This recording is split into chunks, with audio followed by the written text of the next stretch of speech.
আজকে ভিডিওটা একটু অন্যরকমভাবে শুরু করলাম। আজকে আমরা গিয়েছিলাম অন্নপূর্ণা মন্দিরে, আমাদের আন্দুল রাজবাড়ির অন্নপূর্ণা মন্দিরে। আজ নীলষষ্ঠী, অনেকেই এসেছে বাবার মাথায় জল ঢালতে। অন্য দিনের তুলনায় ভিড়টাও আজকে একটু বেশি। মঙ্গলবার অন্নপূর্ণা পুজো, তাই জোর কদমে প্রস্তুতি চলছে অন্নপূর্ণা মন্দিরটিকে সাজাবার জন্য। আজ আমি মন্দির দেখানোর সাথে সাথে তোমাদের এই মন্দিরের ইতিহাসও বলবো। এই মন্দিরটি প্রতিষ্ঠা করেছিলেন মহারাজা রাসনারায়ণ রায়বাহাদুর। সালটা ছিল 1844 খ্রিস্টাব্দে।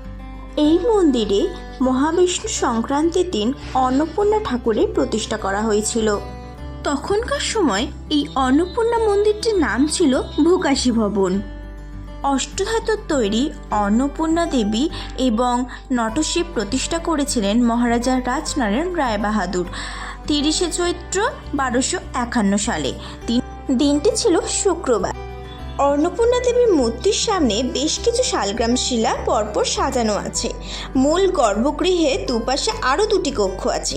একটিতে বিষ্ণুর শালগ্রাম শিলা, একটিতে গোপালের শালগ্রাম শিলা, আর অন্যটিতে আছে 7টি শিবলিঙ্গ, যাকে সম্মিলিতভাবে বলা হয় বানেশ্বর শিব।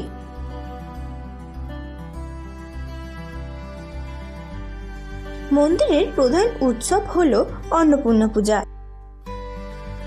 জানা যায় রাজনারায়ণের বাবা কাশীনাথ এই মন্দিরটি নির্মাণ করতে শুরু করেছিলেন, কিন্তু এরই মধ্যে রাজনারায়ণের পিতা অর্থাৎ কাশীনাথের মৃত্যু ঘটে।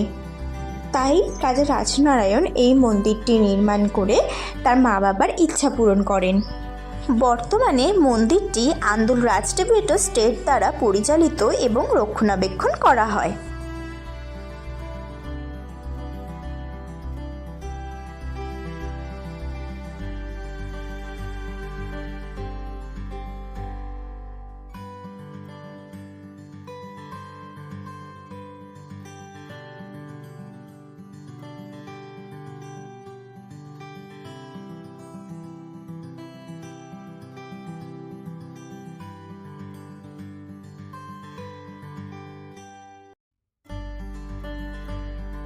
এই সামনের সুন্দর কামানটি রাজনারায়ণকে লর্ড ক্লাইভ উপহার দিয়েছিলেন।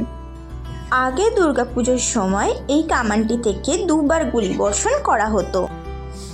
একটি বোধনের 15 দিন আগে আর অন্যটি নবমীর আগে সন্ধি পুজো বলিদানের সময়। আর এখন এই নিয়ম বন্ধ আছে গোলা বারুদের ঘাটতির কারণে। তোমরা আজকে জানলে আন্দুল রাজবাড়ির অন্নপূর্ণা মন্দিরের কিছু ইতিহাস। তোমাদের যদি ভিডিওটা ভালো লেগে থাকে তাহলে অবশ্যই একটা লাইক করে দিও, কমেন্ট করে দিও, আর চ্যানেলটাকে সাবস্ক্রাইব করে দিও এইরকম ভিডিও পাওয়ার জন্য।